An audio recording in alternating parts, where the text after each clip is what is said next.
Uh, we're going. Yeah, man. So fucking open topic. Talk about all things health and fitness, the industry, any topics you want to go, questions or whatever. Like, obviously, I learn from you as much as you learn from me, and then we learn from other people. So I'm going to start off by saying, well, you saying, who are you? Where can he find you, and all that sort of shit. So go for it. So, name is Andreas. Originally from Spain, moved over to the UK when I was 8 years old. The laziest kid at PE class, and found the passion for it in working as a lifeguard. I was about 23 years old, 22 years old. I now work self-employed at Pure Gym in Southampton, down south of the UK, and yeah, I absolutely love the job. I mean, we can share this feeling here. Is the whole helping other people, helping develop other people. I think it's brilliant, and it's such a rewarding job. That's why I love it. Social media. Do you know what? I try and do it. But I'm not great at it. I'm not the best at it. Instagram, AndreasLopezFitness. Facebook, I just whatever I post on Instagram, it sort of mirrors over to Facebook. Yeah. And yeah, that's about it, man. Like, yeah, The whole social media. There's room for improvement. There's room for improvement. Mate, there's room for improvement in everything, man. Like, exactly. Exactly. But the pursuit of excellence, right? A little Exactly. Ben Bergeron little quote. But the social media thing is fucking difficult. Like, I have absolutely no idea what I'm doing. But I really do find the easiest way of doing it is just be authentic, be yourself. Like, I'm not going to be fake because more often than not, I will forget the fake persona I would have created. I got such a bad memory. I can't really lie. I can't really get away with it because I'll just forget my lie. So I might as well just be yourself and just put out sort of who you are and your personality, and then those people that like it will end up sort of gravitating around you. You know what I mean? Absolutely agree, mate. I had this chat with a good mate of mine who's also a coach a few years ago, and it was about, obviously, a lot of people would have heard about James Smith. James Smith, for those that know or follow him, he swears a lot. He's very very sweary. For him, well, to be fair, so are you, but then again, some. But for him, that works, right? For him, that works. And if you meet him in person, he is the same as if you meet him or you see online, the same as you see online. And I can say that because I've met him in person. The conversation that I was having with my mate about a year or 2 years ago was people that do one thing online, but then they're a different person in person, and they get caught out. They'll get caught out. You can't. The whole James Smith thing. It works for him. If suddenly you're a person that doesn't swear and very sort of appropriate and all that, and all over your Instagram, you're like, fucking this, fucking that, all this and all that. And then suddenly someone meets you, they're like, whoa, you're very different online. Like, you come across as, very whatever. Contrary to that, if online you're very politically correct and you're very, nice and all this and all that. And then in person, you're using the C word, you're, fuck this, fuck that. You can say it, by the way. It's okay. Mate, we'll warm up to it. Oh dear. Yeah, if you start using it, so if you don't, if you do use it in person, people are going to they're going to look at you differently. You need to be, like you say, genuine online and in person. Just and be I think authentic. And I believe that like people obviously can't be rude or shouldn't be rude to other people and need to be a little bit more sort of welcoming to other people. Obviously, there are times when I'm going to have to rein it in a little bit. But at the end of the day, like, if someone completely takes an offence, then I'll take that on the chin and I'll apologise for that. But at the end of the day, I do believe people need to be unapologetic about who they are. And everyone's got different cultures, everyone's got different backgrounds, everyone is different. Like every body is different and everybody is different. Yeah. And I think people just need to be a little bit more sort of accommodating for that. And just because someone, might come across a little bit more rough around the edges or might come across a little bit more politically correct, it doesn't mean that that person is bad or good. It basically just means that is a human being and that's just the way they are. And I think just by sort of being who you are, like if people don't like it, fine. Like I was having this conversation the other day, like there's fucking over 7 billion people on the planet. Not everyone needs to like me. Not everyone needs to like yourself. Like it'd be kind of nice, but at the end of the day, it doesn't really matter. Like, you can Mate, still I help. would not. I wouldn't like 7 billion people to like me. You wouldn't be able to go to the high street, mate. You wouldn't be able to get to the high street. You'd be saying hello forever. Yeah, every week. You know what? You we're not 10-year-olds, or younger than that. We're not 5-year-olds. We as adults, we're allowed to swear.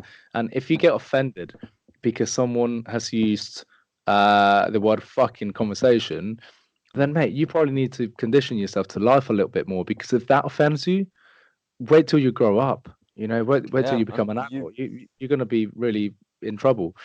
So You've yeah, living I mean, under a rock. You know what I mean? Like, I think there's more things on the world to worry about than someone saying fuck. yeah, absolutely. That's the thing. When you grow up and suddenly someone tries to start a fight with you or something, you're going to be in deep fucking shit. But Yeah. that whole thing, like people that swear, they're apparently more loyal. So on that, on that sort of condition, you must be fucking loyal as anything.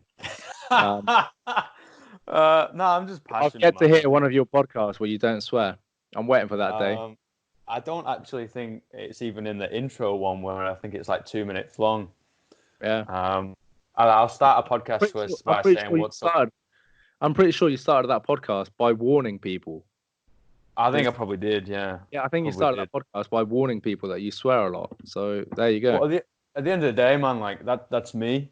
And like you said, if I was to change who I am just because I'm putting it out online, then that's not being me. Like I'm not gonna, like obviously if I don't know, meet your parents, I'm gonna be a little bit more to do than I would be normally. I'd try and dress up a little bit more. I'd try and be a little bit more proper. But at the end of the day, like I'd still say the word shit. It's like that's me, sort of thing. And Yeah. if you don't like it, then that's absolutely fine. And people just need to I don't know. People just need to stop apologizing for being who they are. Like know who you are, and don't fucking apologize for it. Yeah, absolutely, mate. I hate when people apologize for things that it's out of their control, things that they absolutely do not need to apologize for. A funny one Yeah. that you like. Um, One of my best mates, Adam, he had a heart attack. One of my classes last year. Big fucking deal, sort of the whole major incident declaration and all that. One of the first things that he said when he came back round, Mm. "Oh, I'm really sorry. I'm really sorry about this." Yeah. I said to him, "Are you fucking kidding me, mate? Like, fucking apologizing for having a heart attack? Really? Oh, that's a first." Yeah. Yeah. But yeah, yeah. I think I, that's a British thing, isn't it? Like, oh, sorry for the inconvenience. yeah, sorry. I brought out, 4 ambulances here. I'm really sorry about that. But yeah, Oh, that's brilliant. open topics, mate. Open topic. There's Yeah. going to be a lot of what's that word? A lot of tangents. Tangents, mate. That's the way I roll. I'll do it in a class. I know. Now, but one thing I think this is a really cool story, like how you got into sort of fitness and your journey, sort of thing. Because obviously you got into it a little bit later. Like some people are a little bit nervous about going to the gym or starting to take the gym a little bit more seriously because they've not done it as a kid. You know what I mean? Like some people obviously have done no sport as a kid, and have been completely inactive sort of growing up. And then I don't know, something comes along, they have an epiphany, and they're like, you know what, I'm going to start going to the gym, or I'm going to start taking this more seriously. Yeah. And I think you're a good example of that, man. And just take people through what you did, how you started, why you started, sort of thing, your motivation, and then sort of how it led you to where you are now. Um, so at school, I honestly was the absolute. I was always picked last. I had no coordination. Um, I, at rugby, I sucked. I just didn't have the aggression. Football, no coordination, like I said. And even though I'm Spanish, I've got two left feet. The same applies for my dancing. I just Nice. I absolutely hated PE and Mm-hmm. anything that involved sport. Um, and throughout my teenage years, I was a massive nerd. I used to play sort of 5 hours plus every day of computer games and whatnot. So I was the last person that you'd expect to be in the position that I am now. Um, and when I was 23, I think it was 23. No, I was 22. When I was 22, I was working at the time as a lifeguard in a leisure center, Mm-hmm. and a few of my colleagues were in pretty good shape. You know, they had abs, and a couple of them were doing CrossFit, Mm-hmm. and I thought that looks cool. Like it's impressive. You know, who wouldn't like a lifeguard with abs? You know, it's Yeah. fucking that's like every guy's dream. You know, Yeah. well maybe not every guy's, but a lot of people like fucking hell. You know, like sex symbol, lifeguard and abs. Yeah. So I thought, right, let's get into the gym, and I was very fortunate to have a couple of my colleagues sort of really take me through the initial first steps. You know, a lot of people, like you say nowadays, um, you know, it really takes a lot of balls to join a gym. I think, Yeah. uh, Massively. especially in this day and age, in the fucking Instagram, you know, era that we live in. Mm-hmm. And I was very fortunate that I had these two mates of mine sort of hold my hand throughout the first, you know, few steps. Um, and mate, I fucking loved it. I started seeing progress. I started my first ever training plan was insanity. Like I was doing it at Wow. home. Yeah. Yeah. Mate, Yeah. I was doing it here with Sean T in my front room. I was doing it. I was doing it with Sean T in my front room, mate. You know, and I got results. Granted, I only did month one because month two was too hard, but I did month one. But you know, I started to drop body fat. I started to eat a little bit better because I Mm, was conscious about what I was trying to do. You know, trying to lose weight and whatnot. mm, And that's when I got to the point that I was like, oh, instead of cutting down, let's bulk up. mm, So I started weight training and I started focusing on strength stuff. Um, and at the time, my inspiration was I don't know if you've I can't believe, mate. My inspiration was a guy called Aziz. Right? Have you ever heard of Ziz, yeah. Aziz? Oh, Yeah, I've heard mate. of Ziz. Right. Of course. Okay. Right. We're on the ball line here on the same game. It's a fucking like sup brag, get a sick cunt sort of thing. Like fucking Exactly. train hard, party, festival, and get women. That's all he was on about, man. Well, The one thing he didn't tell you was he was ODing on drugs, and that's why he died. But yeah. I mean, we won't get into that. eat Tren, clean hard. No, was it Yeah. Tren, eat clean? No, was it? I forgot. Tren hard, eat clean, Anavar give up, and all that. Yeah. Um, He was on but yeah, everything. he was on everything, mate. And that's the thing. I had him as a as a god, Mhm, and a mate of mine at the time. He went off to uni, skinny as fuck. He mhm. came back literally 6 months later, and he told me it was creatine, but I knew it was something more than creatine. Um, but he came Yeah. back absolutely jacked, right? And I Yeah. was like, "Hey, what do you do?" And he goes, "Well, it's just creatine." I was like, Yeah. "Oh, right, okay, yeah, okay." So how much Uh, creatine and all that? And you know, a few months went past, and he ended up telling me that he had taken anabolics. Mm, Um, and yeah, I'm not proud of it, but at the time, I then started taking anabolics as well. But mm-hmm, in a way, in a way, it was a good thing because, hear me out. A lot of people are probably shaking their head right now. Hear me out. ah, fuck them.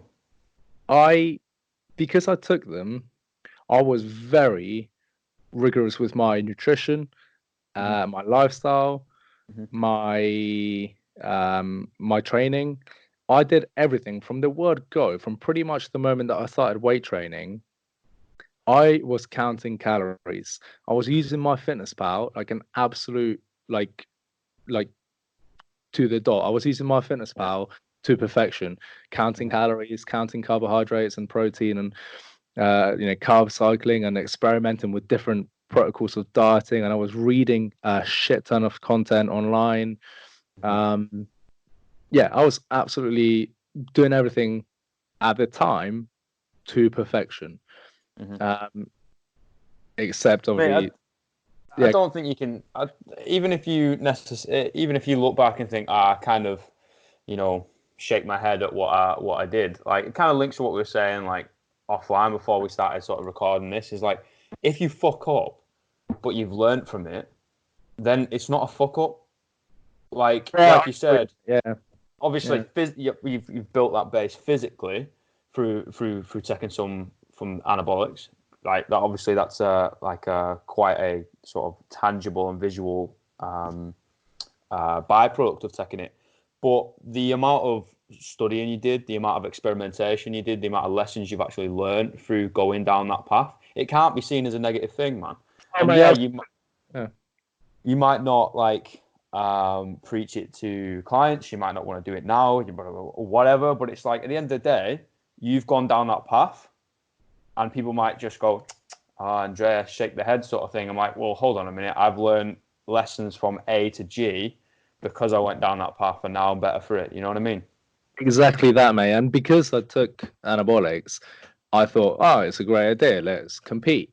Mm, And I ended up doing two bodybuilding shows.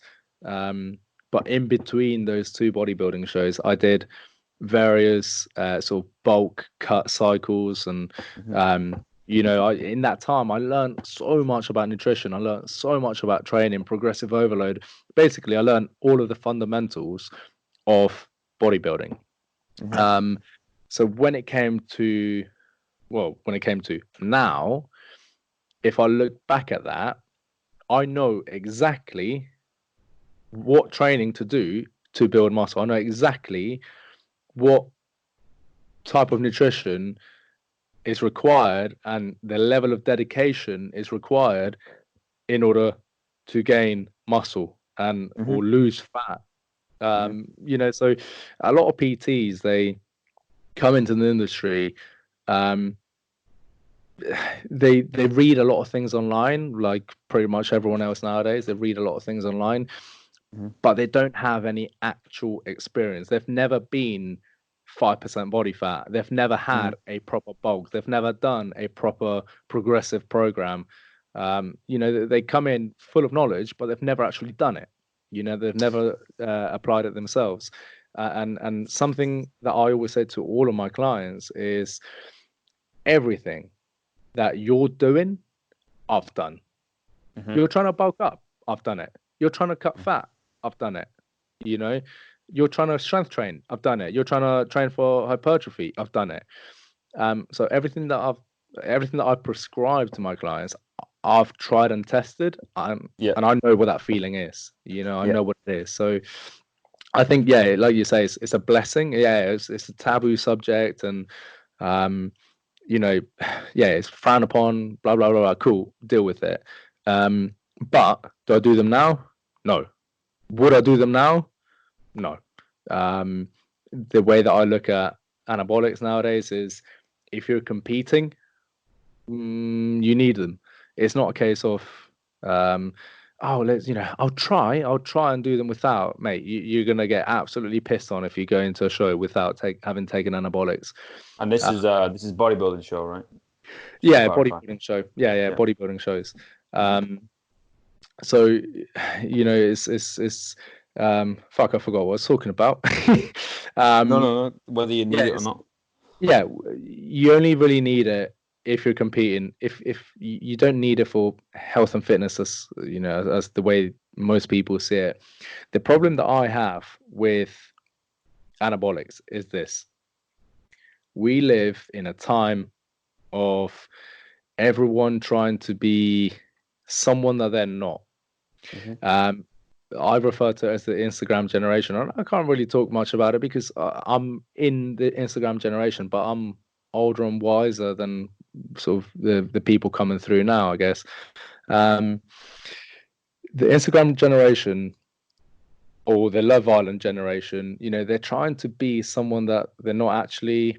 They're trying to be someone who impresses other people. They're trying to get as many likes as possible and all that. I mean, I've been saying it for a while. It's a lot easier to get a lot of likes on Instagram if you're a female. If you've got tits, you can get a big following relatively easily. Yeah. Um, and you know, with guys, unfortunately, I mean, you go to a commercial gym or the gym where I work, you go at 6 o'clock on a Monday evening, and there are so many people that are on Yeah. gear. So Yeah. many people that are on gear. And you look at them and you're like, dude, you're not planning on competing. You don't want to compete. You don't even know what the fuck bodybuilding is. You've never Hmm. done a cut or a bulk, but you're taking gear because you're trying to impress your mates or you're trying to get a girl. And I know that's exactly how I started, but I kind of learned from the mistakes. So now I try and advise people against it. And you know, in the last almost 4 years that I've been at Pure Gym, I have had so many people, guys, come up to me saying, "Oh, I'm thinking about taking gear," because you know they know that at some point I did it, Hmm. because I'm open and honest about it if I'm asked about it, Hmm. um, and they they say, "Oh, I'm thinking about taking gear and stuff," and my first response is, "Why?" Hmm. It's never a good reason. It's never, "I want to compete in bodybuilding." That's a good reason to take gear. It's always, "Oh, I'm going on holiday next year," or I just want to I just want to get a six pack, or I just want to look good. My answer is, well, you fucking why don't you stop eating shit and start training properly? Because I've seen you training for the last 4 years, and it's fucking shit. Yeah. And you know you're constantly putting on your Instagram the shit that you're eating. So you know, put two and two together. You don't need gear. You can have a six pack if you just fucking had a good lifestyle. Mm. Um, So yeah, my problem with the whole anabolics thing is people misusing them, and I know, you know, in this respect, a lot of people, or at least people that use them properly, so well, people that use them properly, uh, for bodybuilding, and people that look after their body whilst using them, I know they'll agree with me. Um, the thing that gives anabolics a bad reputation is misuse or Oh, fucking massively, overconsumption. man. I think it's like alcohol. Like if if I drink a glass or two of wine and I'm absolutely fine, you wouldn't think anything else of me. You'd think, well, he obviously enjoys a bit of wine. Like Mm. simple as that. But if I got absolutely fucked on wine constantly, and every time we went out, every time there was a social situation, or even at home or whatever, I got absolutely fucked off wine every time. You think, oh, bless him, he's an alcoholic, Yeah, right? yeah, yeah, yeah. Kind of the same with any substance that you misuse. Hmm. If you use it responsibly for a purpose, it doesn't have to be a bad thing. But if you start abusing it and you have no real reason to, then any overconsumption of anything is bad. Hmm. Water is fucking great for you, but if you drink too much of it, it will kill you. Hmm. You know, similar kind of thing. Steroids, they don't kill people. No one's ever actually died directly from a steroid. As far as I'm aware, I think there's a stat somewhere or there's a research or sort of study done somewhere Mhm. that no one has ever died directly from a steroid overdose because you just can't. You can put as Mhm. much of it in your body as you want and you won't die. It's the problem is when people misuse it. Um, so yeah, I mean, yeah, it's one of those subjects that I could kind of go on for a while, but as to not bore the majority, the bottom line is if you want to use it, great, cool. You'll learn plenty of things on it, and you'll train like an absolute beast, and you'll get a lot more results than any other, like pound for pound, value for money. It is by absolutely far, the best supplement to ever buy. You know, people say, "What's the best fat loss supplement and stuff?" You know, but I'm not going to prescribe Trembolone to 58-year-old, Yeah, 58-year-old Marion. You know, so take yeah, care, dude. yeah, yeah, exactly. So, um, it's one of the things that, yeah, been there, done it, learn a shit ton of lessons. Cool, move on. Now try and teach people how not to make mistakes. Yeah, man, and like, quite frankly, people are going to do what they're going to do, right? And if people genuinely want to try a bit of steroids and they want to sort of be enhanced, as we sort of call it in the industry, whether it is for a period of time or whether it is for the rest of their life, they're going to do it. If they want to do it, they're going to fucking do it. And like, I don't really have any problems with it. Um, if you genuinely wanted to do it for you and you're not hurting anyone else, then I mean, who am I to tell you what to do with your life? It's where I've got to start getting a problem with it when you sign up for a competition or you're in a performance sport where it is tested, or you obviously it is a banned substance, it is a PED, a performance enhancing drug, and you say, "Yep," sign on that line and say, "Yep, I have not taken any performance enhancing drugs," and you have, then that's cheating. That's a lie. Like, it's basically starting the 100 meters at the 50-meter mark. Like, Yeah, yeah, it's not on. But at the end of the day, if you're just in a pure gym or a commercial gym, and someone just wants to start taking it, would I advise it? No. But at the end of the day, you're going to do what you want to do. And just because I'm like, well, I don't take it, doesn't necessarily mean I don't want you to take it. Like, do whatever the fuck you want. If you just make sure you're informed, just make sure you're doing it in the healthiest way you can, and you're not going yeah. to end up impacting your health in a negative format.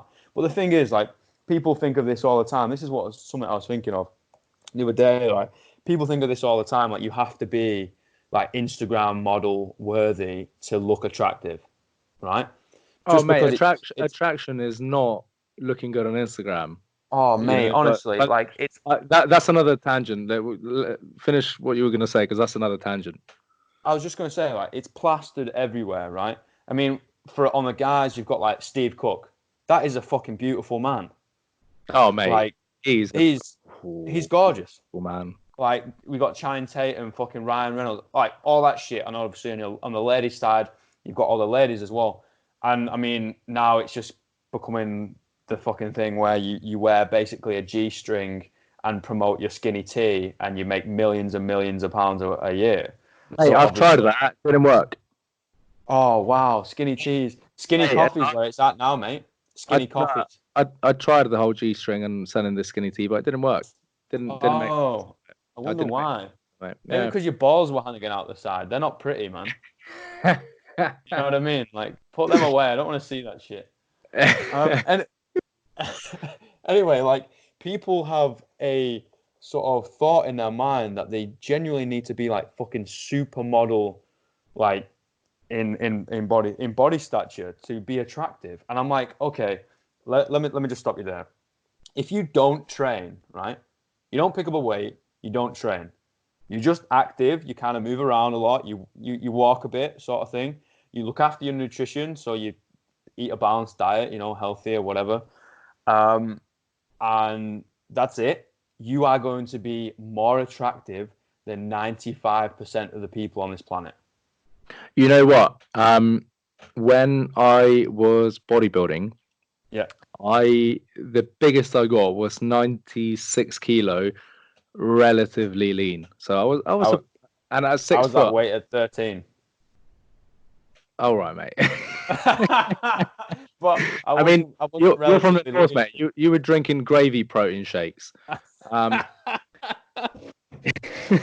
um, yeah, I was 96 kilo, 6 foot, Yeah. relatively lean.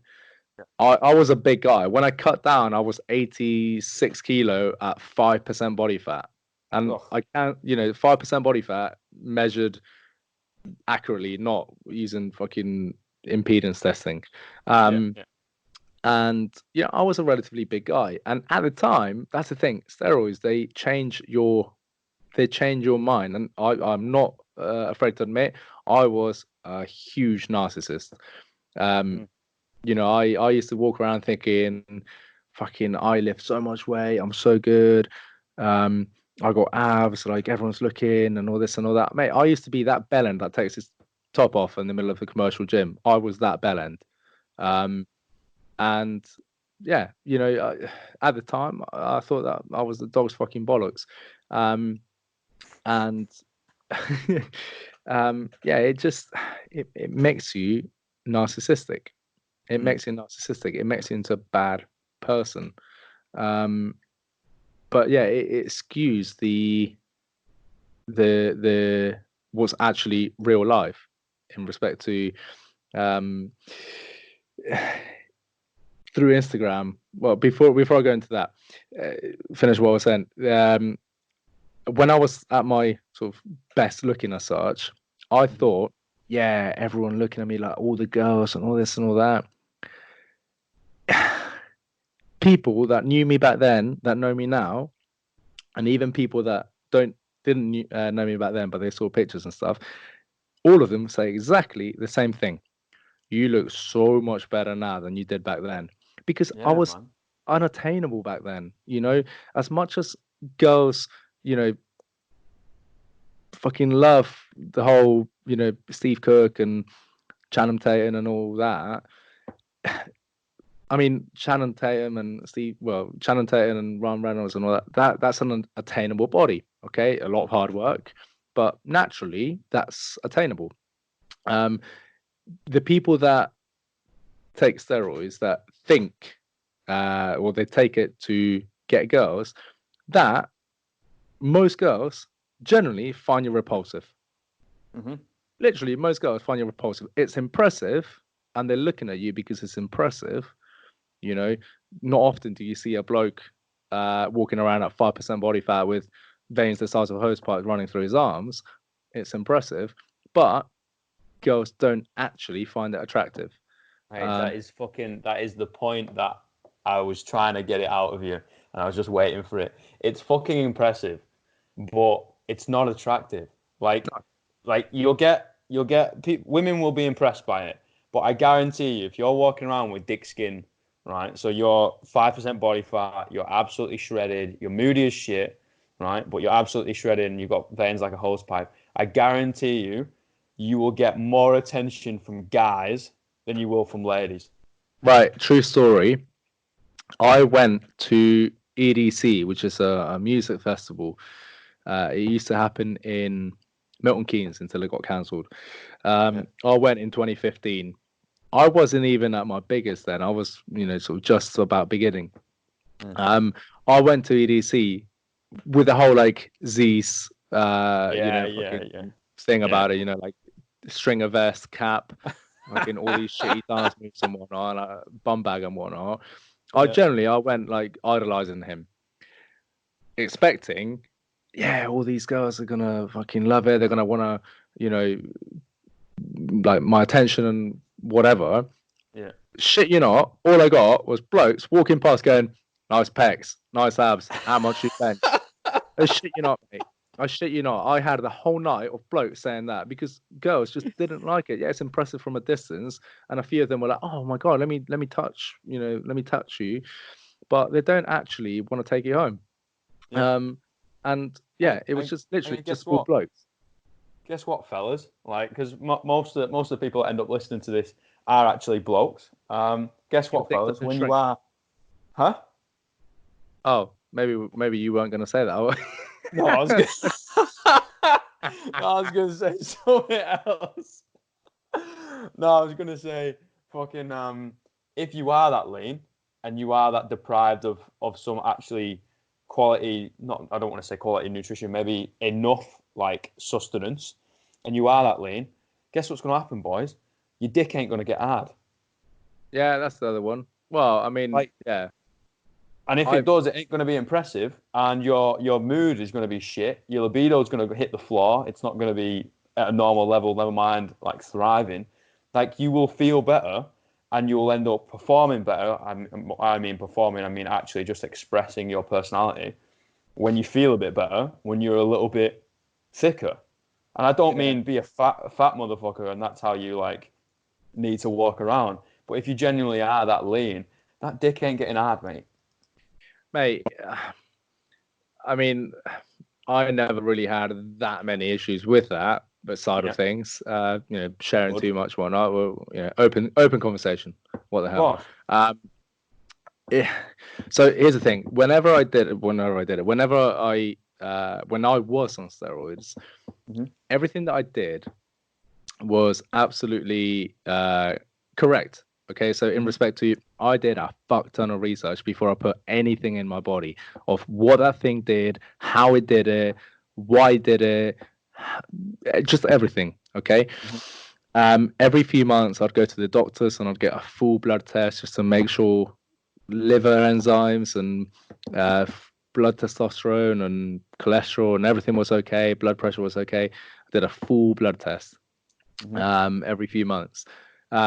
Whenever I'd finish a cycle, I'd always completely come off, uh, do the proper recovery protocol, PCT, do absolutely everything to the book, right? And I never, you know, thankfully, had side effects to the point that it really sort of brought me down in that respect, by not being able to get the noodle hard and whatnot. I I um I did everything right, but yes, there are so many cases of people, and I mean, really the side effects are different for everyone. Some people get hair loss, other people get um, sort of dry skin and painful joints and whatnot. Mm-hmm. Other people get acne. For me, I had acne and really oily skin, and I had Mm-hmm. acne on my shoulders and my back. Um, but I thankfully, I didn't have um, any issues, down below. I didn't have any roid rage or anything like that. Mm-hmm. Um, yeah, it affects different people differently. Mm-hmm. But on that subject, yeah, one of the most common questions asked both by blokes and girls was, "Does it shrink your dick?" Mm-hmm. Um, the question is no, it doesn't shrink your dick. It Mm-hmm. it it just because everything gets bigger, like in terms of your quads get bigger, your abs get bigger, your chest gets bigger. It just makes it look smaller, but it just makes it out of proportion, but it doesn't actually shrink it. That's a myth. I can confirm that's a myth. There we go. There you go, There we mate. go, There you go. boys. It'll always be There you 2 inches for the rest of your life. there you go, mate. There you go. Hey, no, like even when you are malnourished and you're not on gear, like if you're this is a big sort of thing I not necessarily preach, but I say all the time, especially for blokes, is like if you're not consuming enough dietary fat, then your hormones are gonna hit the floor. They're gonna be Yeah, so suppressed, and then yeah, obviously mood's going to be suppressed, your libido's going to be suppressed, your energy's going to be suppressed, and then that is when you do get into those sticky situations where you're like 18 years of age and you can't get your dick up. It's like, what is going on? It's like, yeah. I well, mean, you're not actually looking after your body just because you're not feeding it what it needs to run. and that can be said exactly. To sort of change topic a little bit because I'm sure some people are probably thinking, "Fucking hell, all they're talking about is gear." Um, um, you know, extreme dieting, Mm-hmm. right? Now is the time of year for extreme diets to come out. It's January.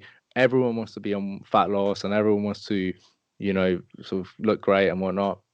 Yeah. Um, like you say, if you go on a low fat diet, you're going to have trouble with your body. You're going to have trouble, well, fat helps with hormone production. Yep. Um, cholesterol hormone production. You know, you want to have cholesterol in your body. You know, people go, oh, yeah, high cholesterol. Yeah, high cholesterol is bad. No cholesterol is fucking bad as well. You'd be dead if you had no cholesterol. You know, extreme diets. You've got the low fat that will fuck you up. You've got low carb that will make you the moodiest absolute bell end around. You've got vegan and vegetarian, which I have absolutely no issues with. But you know, you're not a Jehovah's Witness. Don't go around telling everyone, you know. So so you know, there's a lot of extreme diets about and extreme methods of trying to lose fat and whatnot. And it's about, you know, I think your role, my role, and the role of any other coach is to try and educate people. Unfortunately, there are some coaches which are pretty fucking shit, you know, if I'm honest. And I had one client who, shit you not, her previous PT, and bearing in mind this client has an eating disorder, binge eating, secret eating. Her previous PT said to her, Lucozade and protein shakes. That's yeah, I know, mate. Lucozade and protein shakes. That's all you can eat. Like, just try and eat that. Try and have that. Let's see how you do with weight loss. You know, you're saying that to someone who's got eating disorders, who's overweight and has eating disorders. When I found out about it, I was just like, how could a trained professional advise something like that to someone like you? That is just idiotic. But unfortunately, yeah, you've got, you know, people like that promoting bad shit on Instagram, and because they have 50,000 followers, of most which are blokes, because you know that person has their ass or their boobies out on Instagram or whatnot. Or if it's a bloke, because he takes gear and gives a false impression of what, you know, he actually knows and how he actually sort of does his nutrition and whatnot. There's people buying into that shit. You know, you've got, well, everyone knows that, you know, nowadays you've got on Instagram, like, everyone promoting absolutely every shit thing that's going. And gullible people are buying it. And the thing is, not everyone is gullible. You know, there's going to be some people that look at that content and go, well, you're just a moron. Sure. But if you have 1 million followers, if even 1% of that following buys that product, or, you know, takes your advice as gospel, that is a big number. 1% of 1 million is a big number. That person, the Instagram model, whatever they are, they're gonna gain a huge income from that 1%. And I remember reading a stat which was about Joe Wicks, and I can't remember the numbers now or anything, but it was something along the lines of his following. Obviously, he sells, you know, he's got the whole lean and 15 thing. His following, even if 1%, or I think 1, or maybe even 0.1, I think let's go with 1. Even if 1% of his following get results, or 1% of his clients get result, because he's got so many clients, he has I think for the next 3 years, he has enough transformation photos to post for the next 3 years. Every day, right? Every day. I can't remember where I read that stat, that sort of that info, but I worked it out. I then went on his Instagram and sort of saw how many followers he had and worked out the numbers, and yeah, it came back to a huge amount of people just from 1% of his following. And you know, I don't particularly agree with the whole lean in 15 cookbooks, because some of those recipes are super high in calories, and yeah, they're healthy cooking and you're cooking from home and it's great and whatnot, but bottom line is calories in, be calories out. We all know that. And if suddenly you're having, you know, a home baked cheese, like 4 cheese lasagna, you know, and you're a little sedentary 5'2" female that doesn't really go to the gym much, you're going to end up putting some weight, you know. So I don't really agree with his thing. But like I said, if 1% of his clientele get results, that's still a transformation post every day for the next 3 years. It's mad. Mental. Yeah, It's it's mad. mental.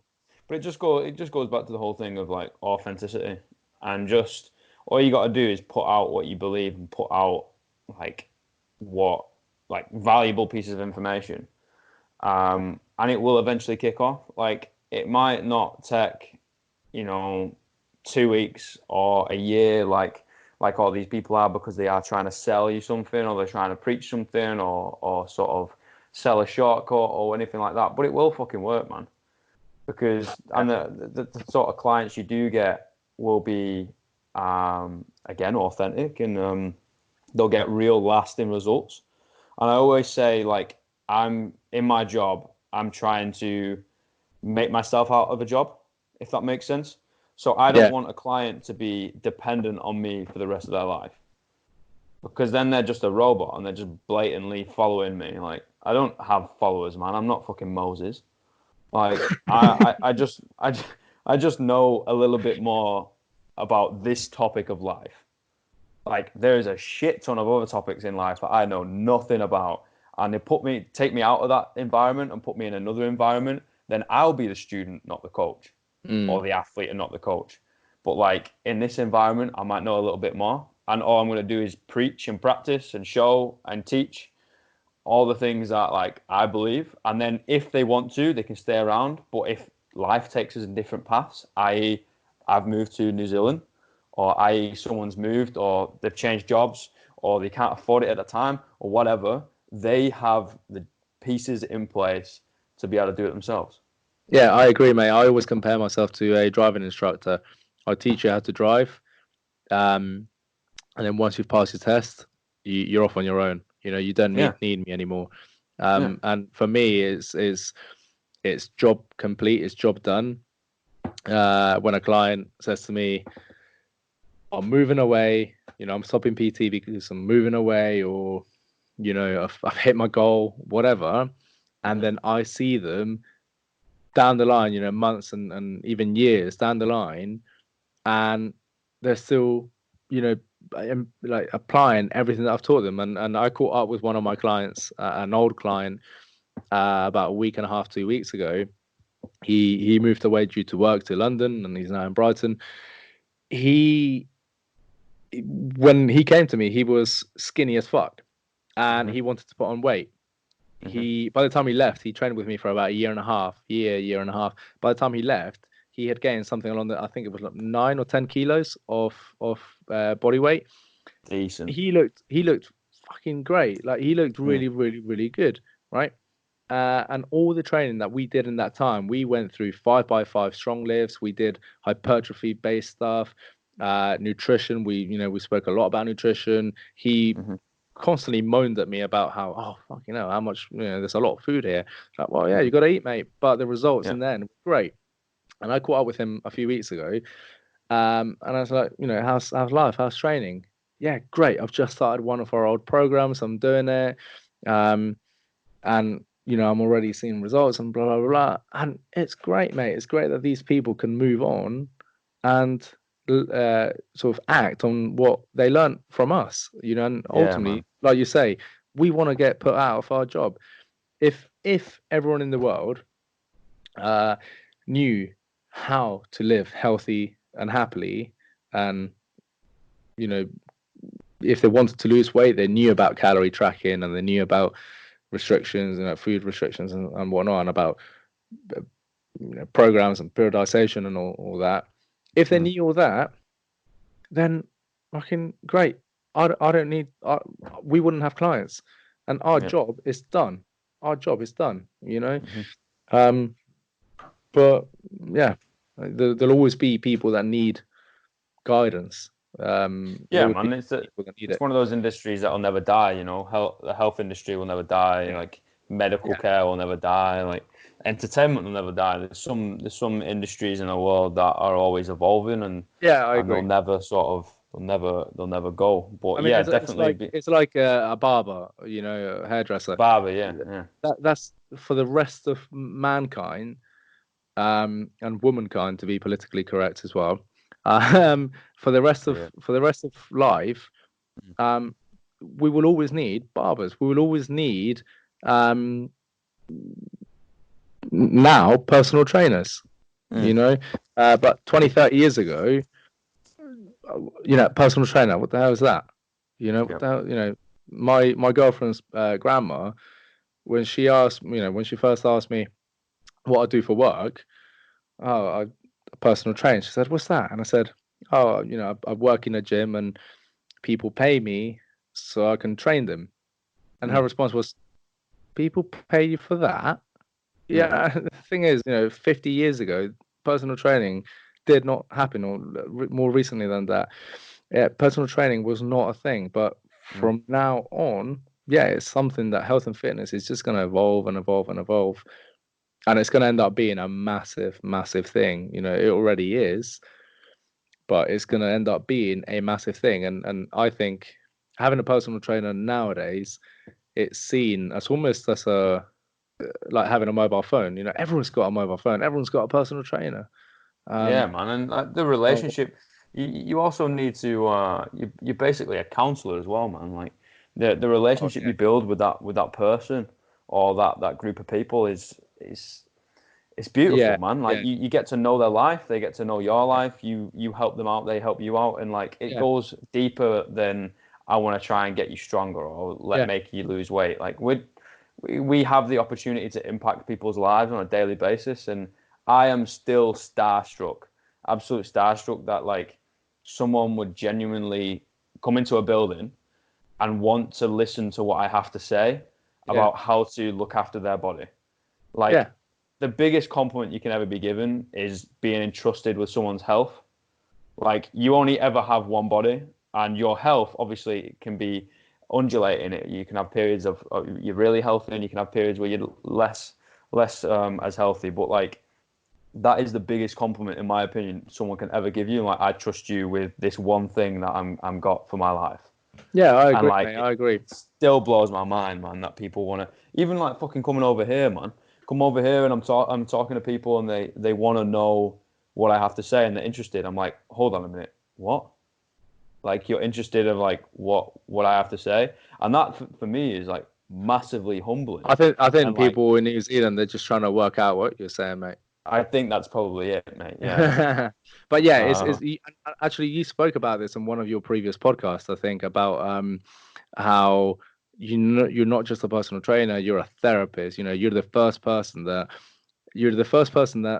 client sees, and usually you're the first person that client sees at the end of a work day. If they've had a shit day at work, mm, you're going to be the first person that they talk to you about. mm, If something spicy happened at work, you're going to be the first person that they tell, not their partner. It's going to mm, be you because they're going to go home via the gym. So mm, you're the first person that they're seeing. And, we've all had it. We've all had sessions where the client comes in really, not feeling like training, really upset or whatever. And the session just ends up being a chat. yeah. You get them on a rower or you get them on a treadmill just for the sake of moving, but Mm. the session is a chat, and Yeah, yeah, and guess what? it's They such go a home and they spend some time with their family and their significant other, whether it's male or female or whatever. And guess what? They've got some stress release. They're in a better mindset. Like they can actually approach them and like they're a little bit more talkative and give and take sort of thing instead of going and venting or being aggressive or whatever. And like they're in such a better place yeah, having come and done one talked about it, which is another like hashtag I'm trying to sort of drive home at the moment is talk it out. Like yeah, everyone yeah, struggles, man. Everyone struggles with everything. Like it doesn't have to be massive, major things in life. It can be tiny little things that just keep nipping at you. And like if you don't talk about it, that will end up snowballing and into a massive big deal, And it's just talk it out. And we are human beings. We sort of express ourselves through movement. Like we are naturally sort of moving about, and even while I'm saying this, I'm doing like hand gestures, but I know you can't fucking see it. But we express ourselves through movement. I know I do, mainly probably because I'm, not as evolved as most people. But I'm blonde. People let me off.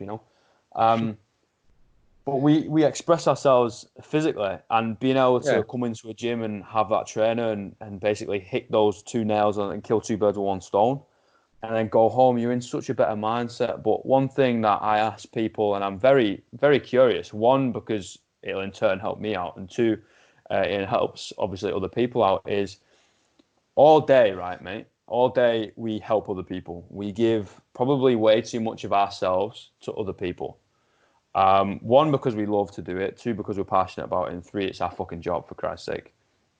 However, that is very, very draining on us as individuals. Mm. So when we sort of get home, when we go to our family, our friends, our missus, our boyfriend, or whatever, we most of the time don't have anything left. Yeah, And I agree. I know there's been fucking so many times. If I had a penny every time this has happened, I'd be a very rich man and I'd have retired by now. But there's been so many times where I've literally I pulled up outside my house in my car, or I've got home and I've sat down, and I'm so mentally and physically drained because I've given Mm. myself so much to other people that I can't function. I can't Yeah. function as a human, never mind as meant to be a boyfriend, or meant to be a son, meant to be a friend, meant to be a carer, or whatever. Like, people will ask me a question, I'm like, I don't really know what you're saying to me right now. Like, my eyes are going a bit blurry. Mm. So, how do you deal with that? And how do you make sure you're okay? Because if you're not okay, you can't do your job. You can't help other people. So how do you make sure you stay on tip-top shape? How do you make sure you end up giving back to yourself? And what things do you put in place that make sure you don't break? So there's that saying, you can't pour from an empty vessel. Hmm. Vessel. You can't pour from an empty vessel. Um, and it's true, like you say, you get home. Sometimes you get home and you've given out so much energy to your clients and to Hmm. people in the gym in general, that you get home and you're on the floor. You're really, really struggling. Um, so for me, there's a couple of things that I do to kind of regroup myself. Hmm. First of all, on the way home. So whenever I drive, I'm either listening. I've got a choice: podcast, music, or nothing. Right. Hmm. When I drive to work every day, Monday to Friday, my absolute must do is I learn. So I put on a podcast. Recently, it's been you. I put on a podcast and I learn. Right. I listen to whatever podcast that I listen to. You, Ben Kuma, um, James Smith Academy. What's the other one? The Fitness Unfiltered as well. Um, and there's one more that I forgot now. I listen to podcasts on the way to work. I Hmm. learn. On the way home, always, I always listen to nothing. I sit in my car. It's a 30-minute drive home. I sit in my car in utter silence. Hmm. Why? For me, that's my time to kind of gather the thoughts of the day, think about what I've been doing throughout the day, um, put those thoughts in, like process those thoughts, and just kind of get ready to go home, or like get ready to settle down at home. And anything that's happened at work that's negative, I can deal with it in the car, in my own space, in my own head, so it doesn't affect my personal life. Sure, some things are going to cross over into your personal life, um, but we're all humans. But generally, I drive home without music, without podcast, without nothing. Just let me with my thoughts. Right. The other thing I do is I need holidays, mate. I need Yeah. holidays, and people, even today at work, someone said, "Oh, what are you going to do next year?" I'm trying to think how the conversation started. It was something along the lines of, obviously I'm New going up Year's to management. resolutions or something? Well, no. It was obviously I'm going up to management, and Yeah. I'm gonna have salary, and I'm gonna have sort of holiday days and whatnot. I believe it's 33 days holiday a year, right? Mm. And someone said to me, "Cool, how 33 days? That's not enough for your holidays." Why? Why did they say that? Well, last summer, I buggered off to Spain for a month. Mm-hmm. And just now, over Christmas and New Year, I buggered off to Brazil for just under 3 weeks. I take fairly long holidays.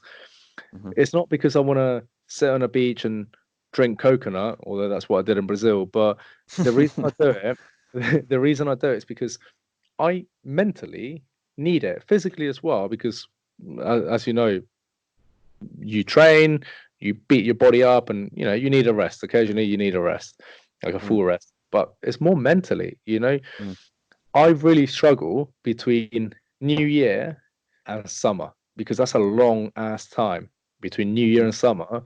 You got a good, at least for me, that I go on holiday around about July. I got a good 7 months, whereas between summer and Christmas, you've only really got 3-4 months. mhm, But I try and break that with holidays. So between New Year and Christmas, what am I talking about? Between New Year and summer, um, I find somewhere, or I do something somewhere. I either go back home to Spain just for a long weekend, mhm, um, and see my grandparents there, or I don't know. A couple of years ago, I went to Cologne, um, went to France for not France, Amsterdam a few months back. I just need, to split up my holidays. I need to split it up throughout the year, uh, as well as big holidays, as well as the big sort of summer and the big Christmas holiday. For me, holidays are a massive thing, man. Yeah, Like you so say, mentally draining. so that's like obviously you need something to look forward to, and you need that detach, like to basically detach from everything, and like you say, go on those longer holidays where you can just not think about things, or Yeah. you at least have the opportunity to not think about things, not But thinking here's the about thing. things. But here's the thing. I go on holiday, and then I get the most awesome fucking ideas on holiday about work. Yeah, yeah, yeah, yeah, I yeah. don't know about you, but I take my laptop whenever I travel. I take my laptop with me, and I sit there writing programs for clients, um and sort of Instagram posts and this and that, and I'm coming up with all these ideas, like different like business plans and whatnot. And then I get home, I sort of act on them, and then as time goes on, I start to wear thin, Yeah. and motivation goes and stuff, and that's when I know I need another holiday. Mm. Yeah, I get that. I 100% get that. Sometimes a fresh place ends up, sort of allows your mind to be a little bit more creative. Um, yeah, that's definitely true. And something that you're saying of your day to day sort of thing when you drive home and you don't listen to anything. That's something that I've been experimenting with as of late. And when I basically walk around, I put my headphones in, but I don't actually put any music on. Mm, So I can kind of make peace with whatever thoughts are going through my head, whether it's good, bad, the ugly, the amazing, the ideas, or the down times. It's like, okay, this is what I'm feeling. Let's address it. Let's understand why I'm feeling this way. And like you say, once you reach your destination, hopefully you've got a little bit more of a clearer head. And that for me has been like a bit of meditation, as to speak. yeah.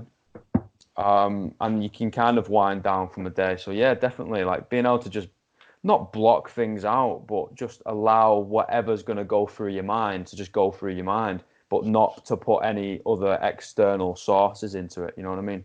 Yeah, I think certain things slash most things, to be fair, they shouldn't be blocked out.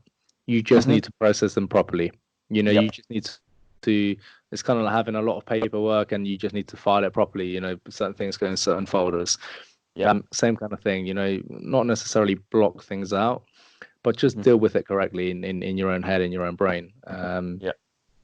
both the negative and the positive stuff, and not let any negative stuff influence your personal life, because at the end of the day, personal training and any other job, any other work, you don't want to take, or at least that's what I try and preach to everyone, to all my clients, is you don't want to take this shit that happens at work, you don't want to take that home, because it will ruin your life at home.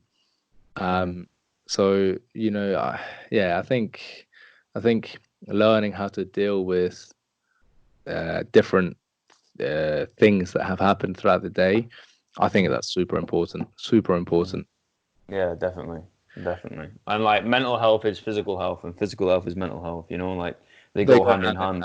Yeah, Like I've recently just made this like little pyramid that I put up today, which is basically like it shows like it's the pyramid of health, and the base is split in two, because like people would usually look at the base of a pyramid of health and just be like, oh, your physical health. But that's not the case. Like the base should be split in two. It's physical health on one side and mental health on the other. But that still makes up your base. That's still your base of your overall health. Yeah, I Like agree. I agree. I'm sure you've had it for a long time. You might be healthy upstairs, but then you actually live in a shit lifestyle. So then your body's unhealthy, or the other way around. Like as trainers, like as coaches, we know how to look after ourselves physically, but a lot of the time it's managing the mental side of it that gets a little bit tricky. Yeah, I mean, again, having been there and done it, I can speak from experience. When I was bodybuilding, aside from putting steroids in me, I was so fucking healthy, mate. I did not drink for about 4 or 5 years. I did not drink a single drop of alcohol. I drank 3 or 4 liters of water at least every single day. I counted absolutely every single calorie that went into my body.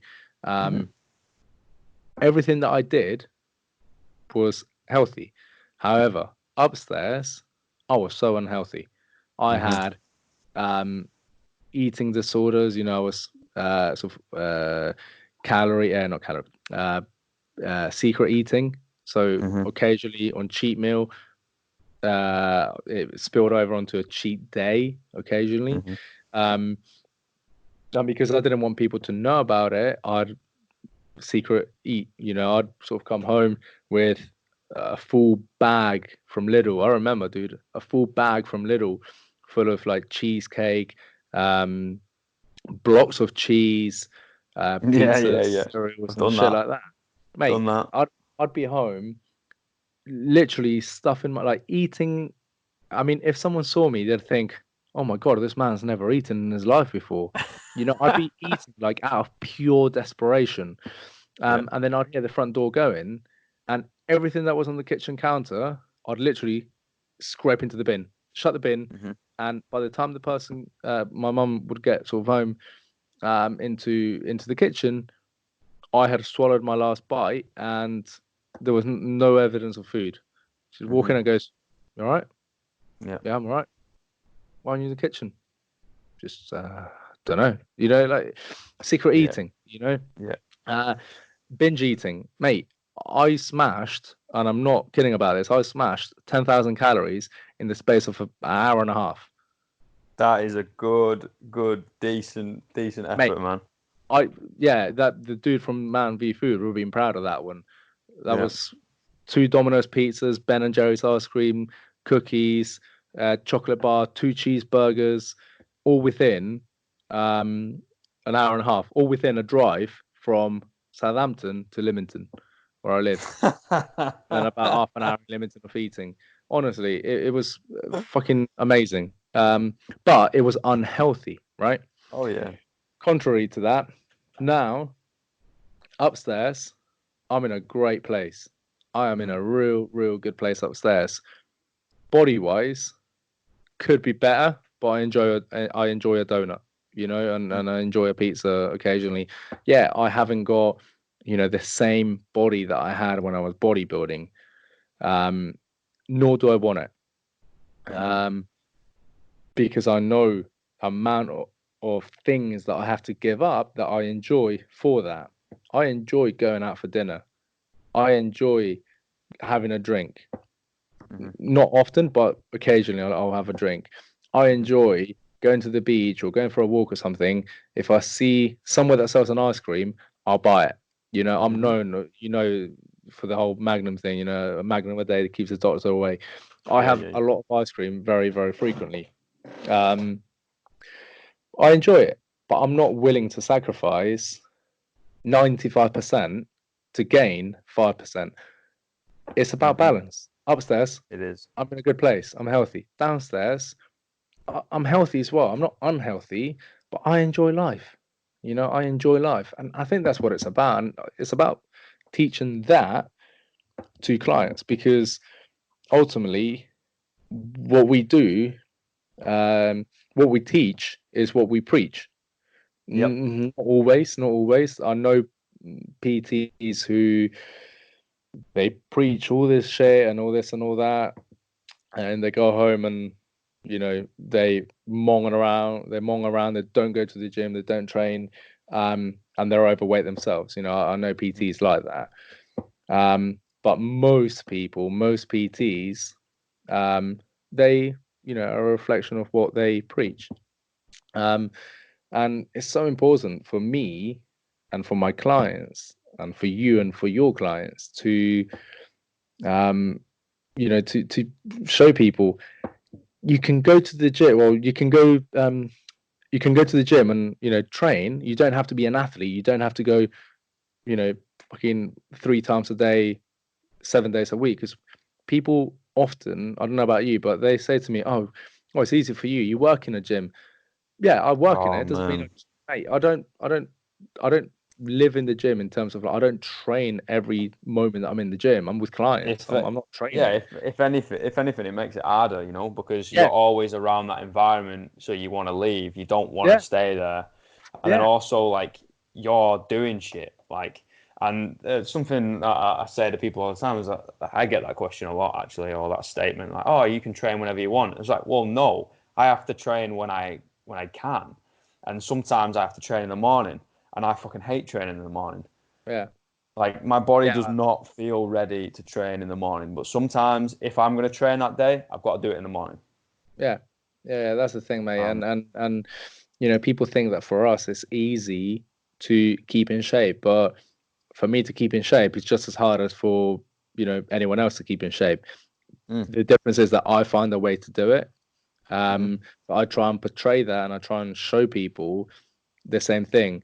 One of the biggest ones, and we've all heard it, we all know it. NEAT, non-exercise activity Yeah. thermogenesis. Keep the Hmm. NEAT up. Take the stairs instead of take the lift. If you're going to the shop 5 minutes away, walk. Don't drive. Walk there. Carry your bags back. That kind of thing. Hmm. Um, and I try and I teach it and I preach it. Yeah, sure. Hmm. Sometimes you take the lift. It might be like a 10 floor building, and you don't really have the time to be walking up and down. At that moment in time, sure, you take the lift. But generally in life, take the stairs always. And I think that's another quote that you said. In life, you've got to take the stairs. You've got to Yeah, do, man. you've got to do the work yourself. Mm. Um, so yeah, mate, yeah, too many people um, create excuses for can't do this, can't do that, haven't got time, whatever. We've all got the same time in the day. We've all got 24 hours. It's how you use it. It's how you use the time. Yeah, and if you genuinely had a goal and you're legitimately committed to it, then you're gonna make time. You're gonna make time, and there's gonna be times when obviously you do slip up or fuck up or not necessarily do things that are going towards your goals. But as long as you're focused on the majority of the time and not the minority, you're still taking steps towards that goal. It's like taking Yeah, 3 steps forward and 1 step back. You've still got a total of 2 steps in the right direction. yeah, So you don't have to be on point all the time. And then I would argue that that's obviously that's an extreme. and extremes just aren't like sort of set you up for failure because they're not going to be consistent. It's not sustainable, and then you're going to end up sort of rebounding, going the other way, and then you're not taking any steps towards where you want to be. So focus on the majority of the time instead of the minority is definitely important. And some point that I want to make is like, if you genuinely want to make changes to your body and your goal at the moment might be different to what it has been or what it will be in the future, then your body's going to change. For example, like if you want to get leaner at this moment in time, then obviously you're going to get leaner and your body's going to change, but also your strength's going to go down as well. It's just inevitably going to happen. And the other way around, if you want to get a little bit stronger, inevitably you're not going to be as lean. And like that's okay. Like you've committed to a goal, you've committed to something, and like doing the work and taking the stairs and then end up getting to your goal is like really fucking cool.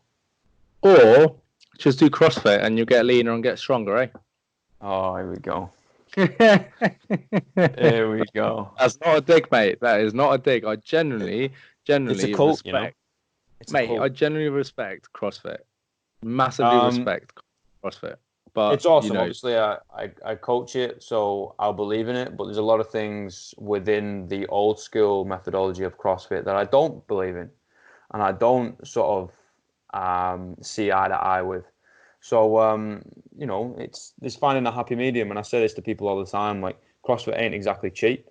It is a middle class sport, and if you can't afford it, don't fucking do it. Simple as. Like I don't come from a rich place. And I know for a fact if I didn't coach it, I wouldn't be able to afford it. So don't do it. If it's not for you, don't do it. Like if you like it and you want to do it, then do it. It's fine. Like there's many ways to skin a cat. If you want to do Zumba, do Zumba.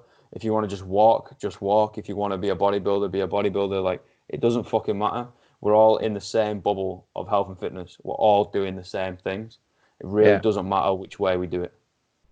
Yeah, we're all driving different cars, but we're on the same road. Exactly. Yeah. Exactly, man. You and your bloody cars analogies. Hey, yeah, live for them. Oh, what? So, Alex, what car have you got? It's got 4 wheels. Yeah, that's a typical car thing. What car you got? I don't know, but it's purple or pink. Yeah. Something. Yeah, that's a girl thing, mate. Don't worry.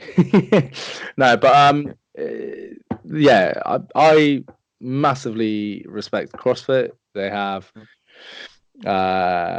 the endurance of a marathon runner. You've got the strength and sort of technique of an Olympic lifter, and you've got the sort of control and mobility of a gymnast. I think is absolutely brilliant, mate. I think it's what you do is awesome and it's highly impressive. I mean, the few genuine CrossFit workouts that I've done, I think 20.1 was the last one that I did. I mean, how far did I get? I got to round 8, I think it was. I think I ran out of time at round 8. To think that some people do 10 rounds of it at sort of like, you know, a third of it or 2/3 of the time that I did it in, it's just mind blowing, mate. I'm not an unfit person. I'm pretty fit, you know, as far as sort of general population goes. But to think that there's a dude out there, not even a dude, like a kid that does CrossFit, that does it in, you know, 2/3 of the time, it's mad. So major respect to you and pretty much anyone that takes in CrossFit. But on that note, you know, you said that it is sort of an expensive sport. Look at it from this way. Membership at Pure Gym, for example, at my gym, it's $20.99. Say 20 quid for the sake of rounding. 20 quid. Personal training, say on average, £30 for one session. So you have 2 sessions, that's 60 quid. So 2 sessions in, say, in 1 month, 60 quid, plus the 20 quid membership, that's £80 in 1 month. And you've only had 2 sessions. Whereas with CrossFit, I believe we used to work it's about 80 quid, wasn't it? But for that money, you can go to however many classes a week, you know, however many coaching classes a week. Yeah, all right, it's not 1-to-1, but you're still going to get absolutely awesome benefit and value out of it. You can go to however many years that you allow, to go to per week, and you're paying 80 quid, and you've probably gone to, say, 12 sessions over the course of a week or for a month, including the membership, and you've paid the same price. So Yeah, man. Like if you look at it, obviously, it's great value. I believe in it and think it's a good package. Otherwise, if I didn't, I wouldn't coach it. Um, yeah, it's teaching people how to move their bodies in a correct manner. It's obviously making them stronger and fitter. There is many ways of doing that, but a lot of it is, a lot of eyes have been opened because of the increase in popularity through CrossFit, and I think it's awesome. Like, it's also increased the participation in Olympic weightlifting. Now, I'd I like think to think, CrossFit is responsible for people, like the general population, general crowd, getting into health and fitness. You don't see Mum's Club at bodybuilding gyms. yeah, You don't yeah, see yeah, that, but you do see Mum's Club at CrossFit gyms. You see everyone at CrossFit gyms. yeah. It's a massive thing nowadays that everyone is involved. Kids, male, female, old, young, everything. Well, Something that I love is the increase in popularity of strength training and being strong in the female population. That yeah, inspires the shit out of me. yeah, Like, seeing a woman basically saying "fuck you" to all social stigma and yeah, just saying, you know what, this is my body, this is how I want to live, and I'm going to be a healthier, fitter, stronger woman, and I'm going to have a little bit more confidence in myself, just because you might look a little different than a fucking Instagram model, or your hands might be a little calloused, or you might have a bruise because you've been doing some lifting. Like, that's more attractive to me than this like airbrushed sort of perfect, like the perfect, quote unquote perfect. Nothing's fucking perfect, man. Like, you yeah, want you want a real woman, man. Like, this is speaking obviously a guy to a guy about a lady. So we have a different point of view than a woman would have to a woman. But, like, in my opinion, it is so much more attractive seeing a lady who's kicking ass, hairs everywhere, sweating out of her fucking eyeballs, but is like strong and is athletic and fit and can actually move the body, yeah. I mean, rather than this like it's different in pristine. everyone. It's different with everyone, isn't it? Like for you, you find that attractive, and sure, I find that attractive as well. But there'll be some people that want a woman that's very feminine. Yeah, Someone I who, mean, fucking each their own, man. Each their own. But I've always been an athlete, and I've always been a little bit like sort of rough around the edges. So to me, a little bit of a thicker lady and someone that can actually look after themselves. And I've been around, like, my mum's a proper strong woman, and being around like strong women, sort of, that's attractive to me, yeah, and yeah, yeah. I mean, that's what a woman picture is in my eyes. And obviously, like you said, it's going to be different for other people, and that doesn't necessarily mean I'm right or I'm wrong, or they're right or they're wrong. But what my basically going back to my original point is just saying that it's really fucking cool seeing like the spark of the female yeah, yeah, side, just thinking, you know what, like, society is trying to breed me or trying to mold me to be like this, but I want to yeah. be like that, so I'm going to do that. Yeah, and I think there's a few people in the fitness industry which are very responsible for that, and I thank them. Someone like, for example, Brett Contreras. Mm-hmm. Um, the hip thrust for him is what made him, is why he's famous, why he's popular. Mm-hmm. And it's so cool to see so many people, predominantly females, but blokes as well, going to the gym and hip thrusting. And he's Mm-hmm. made, Brett has made going to the gym for a female a thing. You Mm-hmm. know, um, every female wants to grow an ass. Um, every female wants to be strong, Mm-hmm. thanks to people like Brett. So I think, from that perspective, I think that is so epic. It's so Mm. cool. Fucking awesome. And it's cool, like, it's cool to see younger people getting more into sport, and Mm-hmm. specifically into like CrossFit, Olympic lifting, like at Pure Gym, a year and a half ago, before I started doing Olympic weightlifting, not many people did. In fact, maybe because I didn't really look out for it, but from what I remember, not many people did Olympic lifting. Nowadays, you're either a powerlifter or you're an Olympic lifter at Pure Gym, it Yeah. seems. You know, there's everyone's either powerlifting or Olympic lifting. There's just so much of it. Yeah.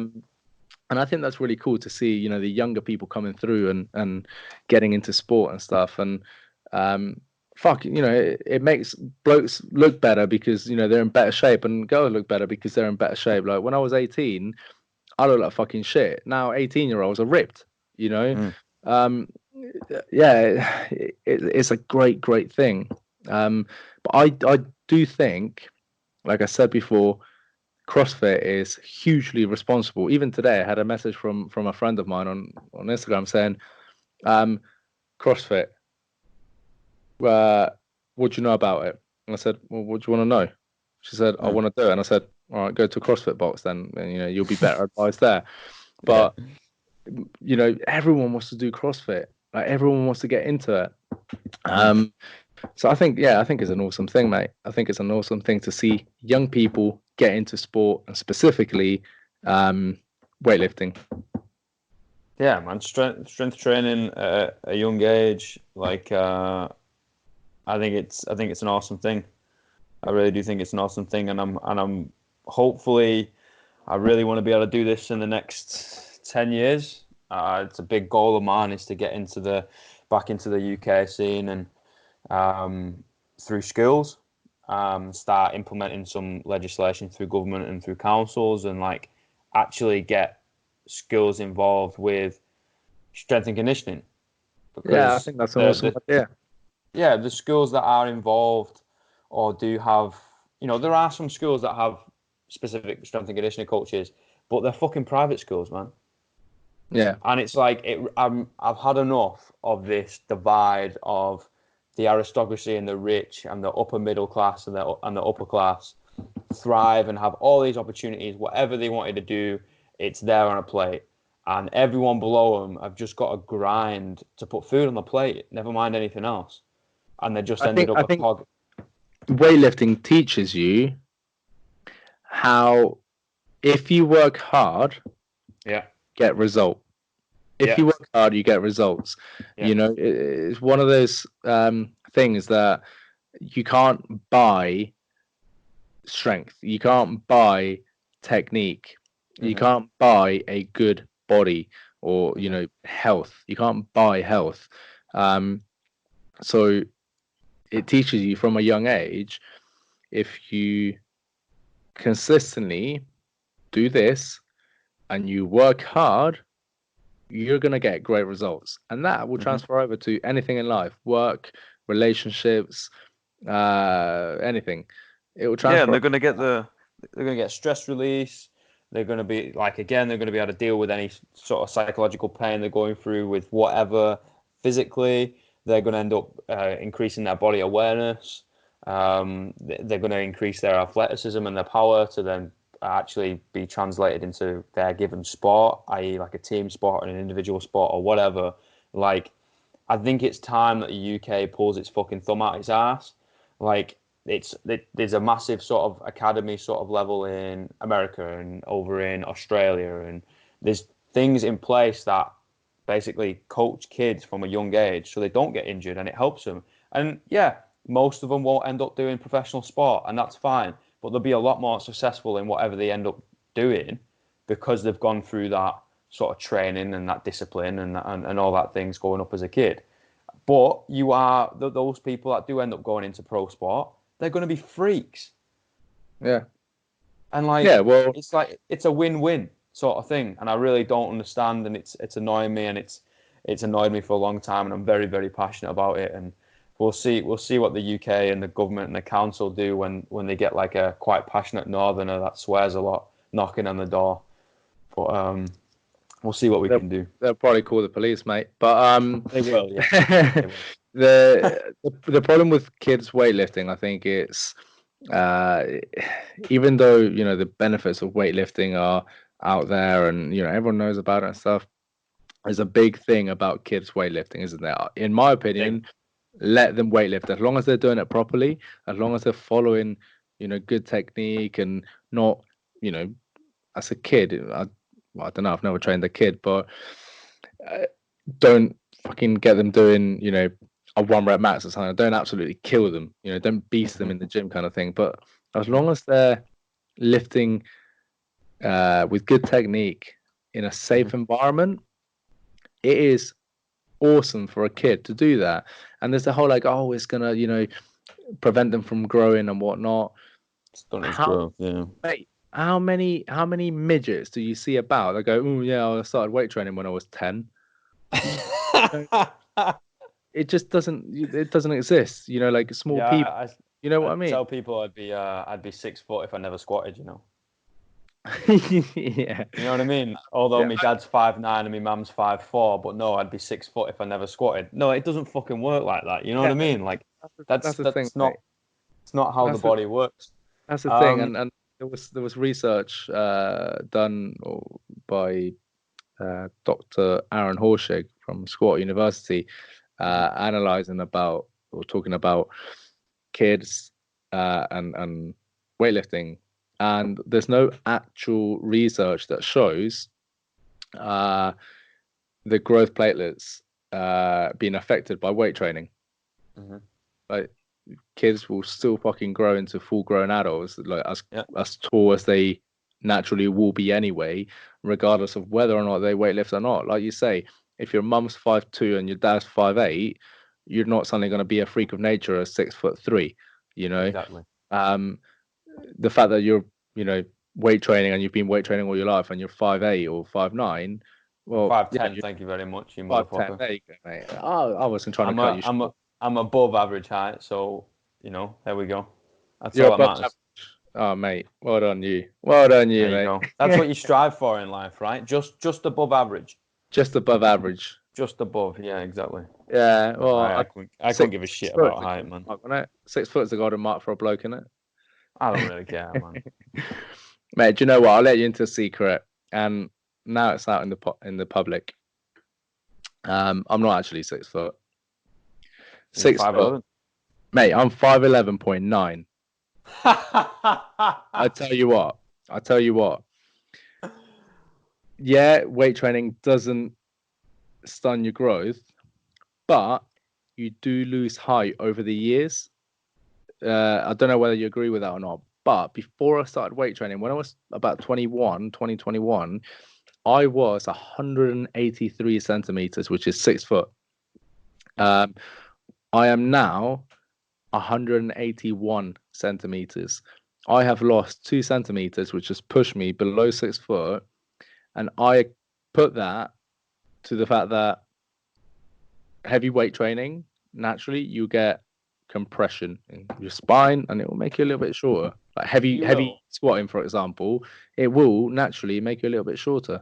You will, but I think that's just going to be a little bit of discompression with basically your disc will dehydrate, and naturally it will rehydrate when you go to sleep at night. I don't actually know any facts and figures whether long term, but yes, it makes sense. However, you're going to do that whether you weight train or not. Like, it's a well-known fact that as you go older, you shrink. That's only because of like your relationship with gravity. Like That over the is true. years, gravity is going to start like playing with you and obviously sort of compress you. But if you're really that sort of, and I'm not saying you are, of course, but if you're really that like bothered about losing 2 centimeters in height, then I think you need to look yourself in the mirror and have a word. Mate, It's one of those things like I'll your take gen- 2 centimeters, mate, for the sake of weightlifting. oi, oi. No, but it's like your age and your height. You're giving it, like, obviously your age is changing each year, but people like worry about it and they stress about it. Oh my god, I'm turning 30 next year. Oh my god, like I'm so young or whatever. I'm like, who gives a fuck? Mate, I'm turning 30 next year. Hey, that's cool. I don't know how I feel about that. Like, who cares, man? It's a I don't know number. about that. Yeah, but I'll no Who longer be in my 20s. I'll no longer be who able to get cares? away with shit. What do you mean get away with shit? That all that is society's sort of like persona on it. Like it doesn't matter. When you're 30, you've got so many expectations. You've got to get married. You've got to buy a house. You've got to have kids. You've got to have, you know. You don't have to do anything, man. In life, you don't have to do many things. Like you need to eat, you need to sleep, and you need to shit. That's it. Everything else is like a choice. Have you just described every bloke's life? You need to eat, sleep, and shit. Pretty much, yeah. It's like shit, shower, shave, and shove off, right? Yeah, there you go. The triple S getting ready. Shit, shower, shave. We all know that one. But yeah, we do. Yeah, no, mate. I agree with you.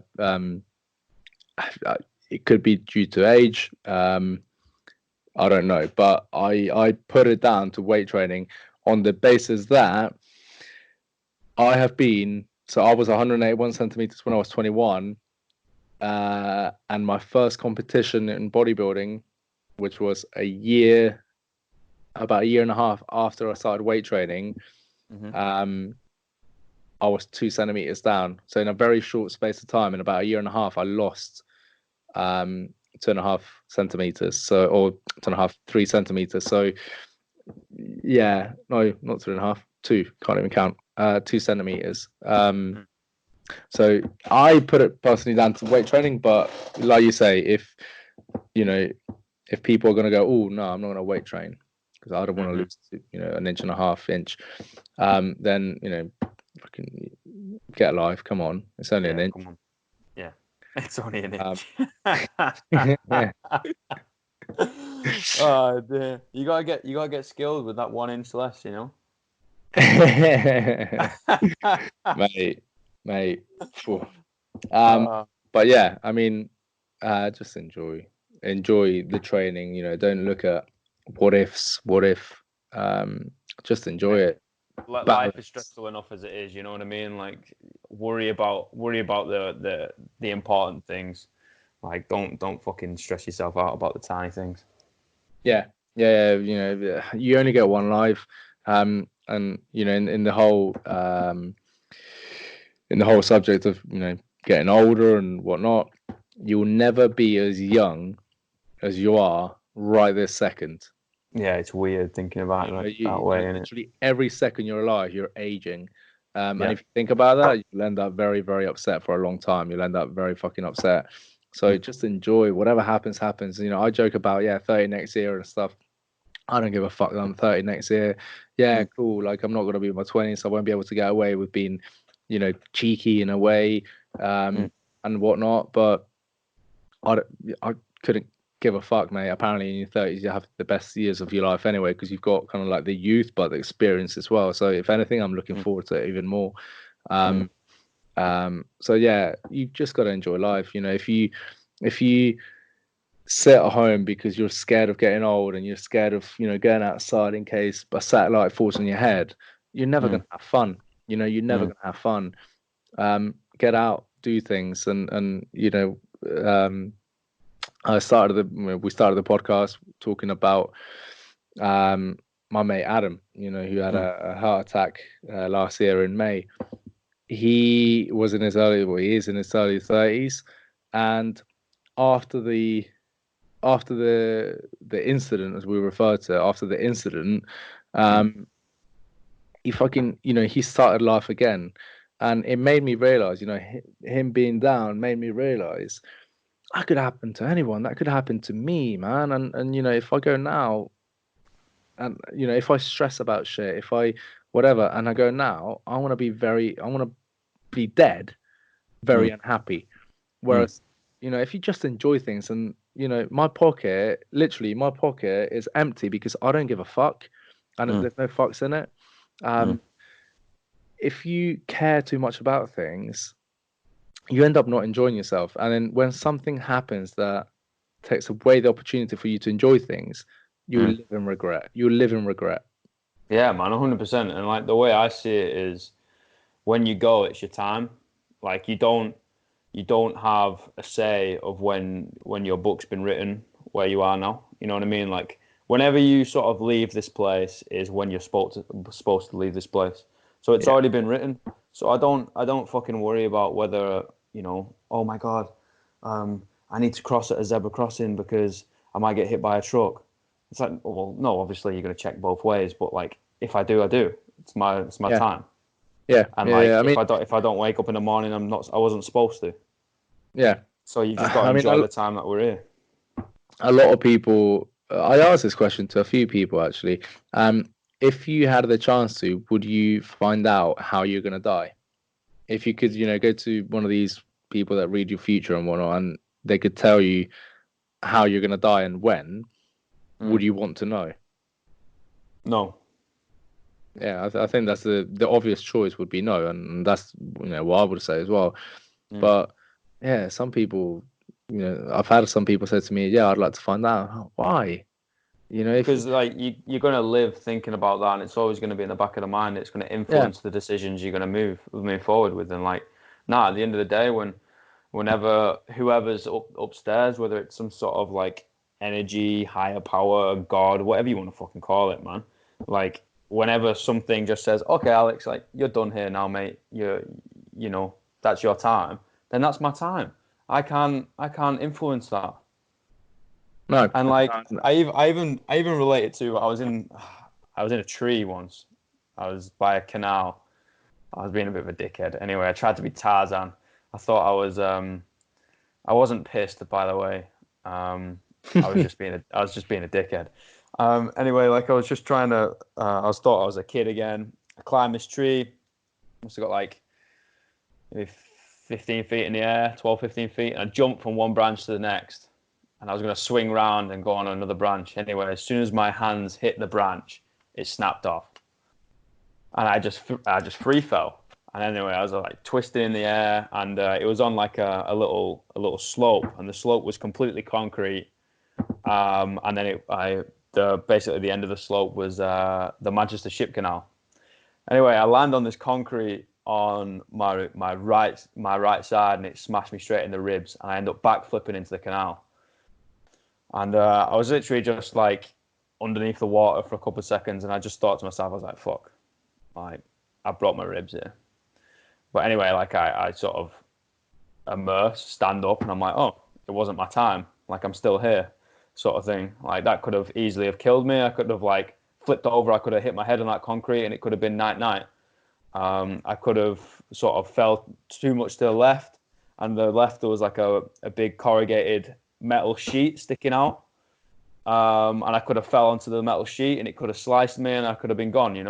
And I was just like, oh, okay. Like it was one, it was a miracle that that didn't end me. Two, it was a miracle that I didn't actually have any injuries. I just had like quite severe organ swelling from the impact on the concrete. But I just sort of think back to that and I was like, oh, I was doing something daft, but it wasn't my time to go. You know what I mean? Yeah, I mean, I wonder how many times I've dodged death or I've been close to death. Yeah. I'm massively into my cars, as you know.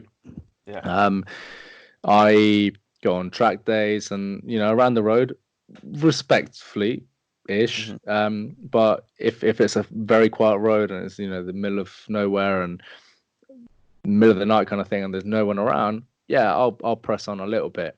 But I wonder Mm. how many times I've been close to, I don't know, like missed a deer by a second. Literally, I drove past and suddenly a deer ran across or whatever. Or how many Yeah. times, I skipped or I, sort of avoided black eyes by Mm. inches where I could have been, spun off and killed myself. Thing is, if you think about that kind of stuff, you'll never have fun again. How many times have you walked across somewhere and you stepped onto the road thinking it was safe and you've checked and whatnot, but at the last second, a car comes like absolutely belting it past and almost wipes you out. Like if you think about that kind of stuff of like how many times have I been close, you'll never leave the house. You'll never leave the house and you'll wrap yourself in bubble wrap and never have fun. Um, Yeah, man. you, And that's not you, living, is it? no, you've got to go out. You've got to have fun. If it happens, well, yeah, all right. Don't be a dick. Like don't look for trouble. Yeah. But at the same time, don't hide away. A few weeks ago in Brazil, I did a skydive. I never in a million years thought that I'd jump out of an airplane with a man strapped to my back, but there I was jumping out of an airplane with my stepbrother strapped to my back. He's a skydiving instructor. And mate, I absolutely loved it. I felt so free. I felt so alive in that split second, in that moment that I was coming down. And I'd love that feeling again. I'd love to do the license to jump again solo, and carry it on. Will I? Yeah, I'd love to. But if you always sit and stand away from danger and stand away from danger, you'll never have fun. Yeah, man. You'll never have 100%, fun. 100%. You just gotta fucking take life by the balls and just go, you know what, like, I am only here once. Let's just have a good time while we're here, sort of thing. Yeah, like I said, don't go out looking for danger, looking for trouble. Yeah, have fun.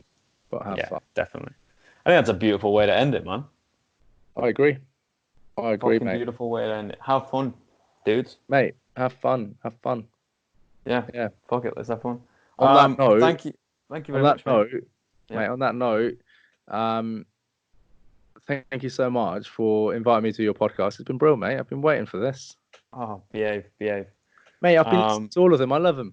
They're great. Oh, behave. You're just trying to sweet talk me now. You want something out of me. No, I'm joking. No, I really appreciate it. I'm a giver, not a taker. You know that. Oh, okay. No, I really appreciate that, man. Yeah, it took a lot of courage, a lot of balls to start this. It's been on my mind for literally years. And one day I just said, you know what, fuck it, I'm gonna do it. Went out, bought a mic, and then just started chatting shit, and people seemed to enjoy it. And I really appreciate sort of you coming on and talking. Yeah, like I said, mate, I've passed it on to friends and clients of mine, and I think it's brilliant.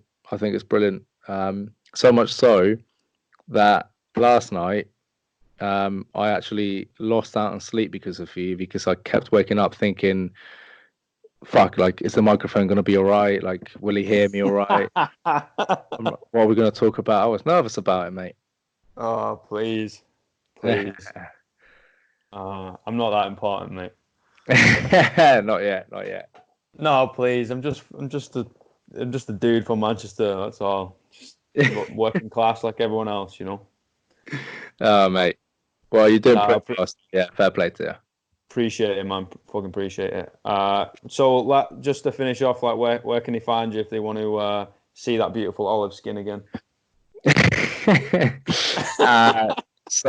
Wow, mate.